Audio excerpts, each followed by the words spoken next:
Oke guys, jadi tanggal 30 April kemarin, indukan pari kita yang ada di sini, akhirnya dia melahirkan 5 ekor anak pari. Nah, itu ada 5 kan? Jadi, ini posisinya sekarang sudah 1 minggu setelah dia melahirkan. Nah, gua akan pindahin dia dari bak fiber ini kembali ke dalam megatank, dan kemudian gua akan jelasin mengenai megatank yang baru. What? Oke, jadi ini tangguk yang ada.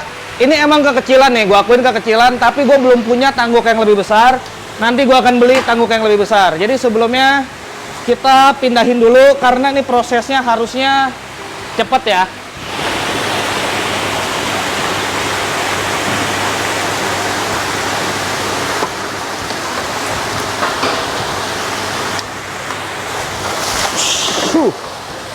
Patah gila. Anjir. Sampai patah. Ya udah, emang ini udah kagak bisa dipakai. Aduh. Itu pari ukurannya sekitar 55-60. Jadi ini lebar 40 itu kecil banget buat dia. Tapi apapun itu, itulah proses pindahinnya guys. Gila. Oke, jadi gue matiin dulu air di sini, kalau nggak suaranya kan terlalu berisik ya. Nah, gini. Jadi menimbang dan mengingat dan mempertimbangkan saran dari kawan-kawan mengenai ikan pari gue ini ke depannya mau diapain, kayaknya gue sudah putuskan untuk membangun megatank yang baru di atas sana. Jadi di sini nanti akan ada jembatan, gue buat jembatan pakai besi. Kemudian di bagian sana itu bisa gue buat lantai. Ya intinya untuk bisa taruh megatank yang baru khusus untuk ternak ikan pari di atas sini. Dimensinya mungkin sekitar 4 meter kali 2 meter kali 1 meter. Cuma itu nanti untuk dimensi fixnya berapa, itu akan gua sesuaikan setelah lantai dari besi gua buat di sini. Nah, untuk strukturnya itu tidak akan numpang di fondasi rak akuarium yang sekarang. Jadi kita akan buat struktur baru, tapi akan berkamuflase dengan struktur ini sehingga kelihatannya juga lebih bagus. Dan baru setelah itu kita buat megatank di atas sini. Nah, karena yang seperti kalian tahu, gue ini kan tipe orang yang sukanya ikannya gede-gede tapi sedikit, bukan yang tukang beli-beli terus kan. Bukannya gimana, tapi ya itu kan emang preference gue, emang pilihan gue. Jadi kalau gue pribadi nih menunggu ikan ini sampai besar dan tidak ada aktivitas lain, itu kan juga mungkin suatu saat akan sedikit jenuh ya, mungkin ya, karena kan mau ngapain lagi gitu. Ya kan kita di hobi ini perlu sesuatu yang baru untuk ya seru-seruan gitu. Nah, tapi gue pengen seru-seruannya itu menghasilkan, tidak hanya mengeluarkan uang, tapi menghasilkan uang. Dan kebetulan untuk pengalaman breeding pari, gue sudah cukup berpengalaman, ya kenapa tidak difokuskan untuk menghasilkan uang, dan uangnya nanti kan bisa jadi untuk beli ikan yang lebih bagus. Kan seperti itu mikirnya. Baca.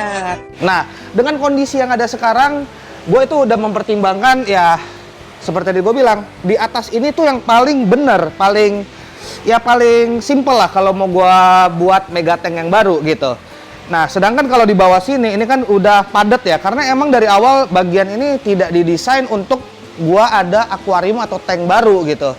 Tapi berjalannya waktu, ternyata inilah perubahan yang akan kita buat. Tapi untuk proyek ini, kemungkinan besar gue akan lakukan setelah bulan Agustus. Jadi sekitar bulan 9 atau bulan 10. Karena di bulan Juli gue akan ke Amerika lagi, jadi gue harus tahan dana dulu. Nah, setelah gue pulang dari Amerika, baru proyek ini akan gue lakukan. Nah, gue buat video ini juga ingin meminta saran dari kawan-kawan. Kalau gue buat di tempat yang gue jelasin tadi, apa plus minusnya kira-kira? Kalian komen di bawah. Kemudian untuk bak fiber yang ini akan tetap banyak banget fungsinya, dan kita akan biarin di sini entah untuk membesarkan ikan-ikan yang akan masuk ke megatank. Contohnya nih, kasusnya sama persis dengan si Golden Barramundi, ukurannya itu nanggung gitu. Sebenarnya masuk ke megatank bisa, tapi kan masih ngeri-ngeri sedap ya. Jadi kita bisa aja gunakan bak fiber ini untuk membesarkan ikan langka yang suatu hari akan masuk ke megatank. Tapi kita tunggu dia sampai ukurannya benar-benar aman, baru kita masukin. Jadi selama pembesaran kita taruh di sini. Dan nanti kan proses pemindahannya sama seperti kayak kita tadi mindahin mama pari kita ya. Jadi kan tinggal serok, jebret, masuk sini, hitungan sepersekian detik. Karena ini kan menggunakan air megatank juga nih guys. Jadi dia tidak ada perubahan atau perbedaan parameter air antara air yang ada di sini dan juga air yang ada di dalam megatank. Jadi saat proses pemindahan, faktor stresnya dia itu hanya saat kita serok tadi kan, kita serok jebret itu doang. Tapi sisanya dia tidak perlu lagi melakukan aklimasi atau penyesuaian atau apapun itu, karena semuanya ini udah dalam satu sistem yang sama. Jadi untuk anakan ikan pari yang lahir di sini, gue biasanya itu baru menjual setelah umurnya lebih dari 1 bulan. Kenapa seperti itu? Minimal di 1 bulan pertama, di saat dia ini masih kritis-kritisnya, bukan kritis sih, ringkih-ringkihnya, ini harus gue stabilin dulu. Sehingga saat gue jual, siapapun itu yang nanti membeli, dia udah dapat kondisi ikan pari yang sehat dan gitu kan. Jangan sampai orang udah susah-susah beli, ya kan? Tiba-tiba dapat ikan sakit dan kenapa-kenapa, kan kasihan juga. Tidak hanya kasihan ikannya, anak pari yang ini, kasihan juga yang beli dan kasihan juga yang punya toko gitu. Itu kalau gua. Nah, kebetulan untuk semua anakan ikan pari yang di sini itu semuanya yang borong Ko Hermanto. Jadi mohon maaf kalau banyak yang nanya parinya dijual nggak, udah diborong semua bos. Belum brojol aja udah di booking semua sama Ko Hermanto. Jadi inilah anakan ikan pari yang ada di sini, karena banyak juga orang yang jual anak pari baru lahir, baru umur semingguan langsung dijual. Itu tingkat kematian parinya di tempat yang baru itu sangat tinggi. Jadi ya ini balik lagi ke orangnya masing-masing ya.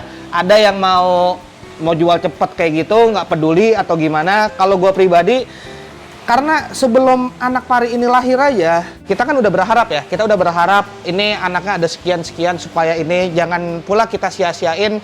Udah, yang penting lahir langsung jual, yang penting cuan, nggak gitu. Kalau gue, karena gue kan penghobi, cuma beda orang masing-masing. Kita masing-masing aja. Gue nggak mau menjudge orang lain, tapi kita masing-masing aja.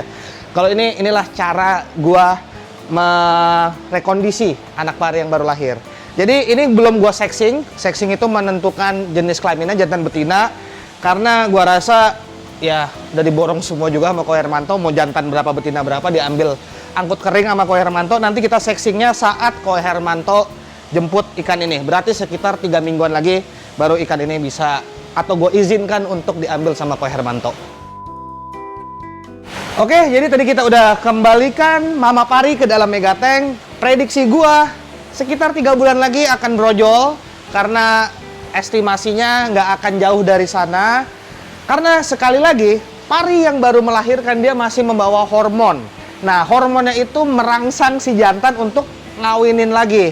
Jadi makanya kemarin pun setelah dia gue masukin ke dalam megatank, prediksi gue juga nggak jauh melesetnya.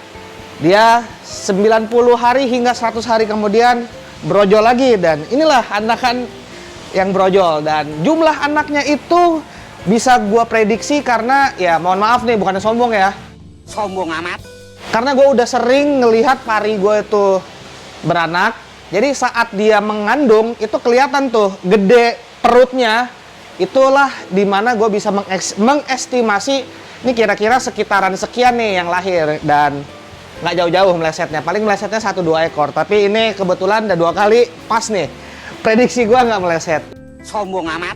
Kalau kalian ada pertanyaan mengenai pari air tawar, komen di bawah. Siapa tahu nanti bisa gue buat video khusus untuk menjawab pertanyaan kalian. Jadi, itu aja video gue kali ini, dan see you guys in my next video. Bye-bye.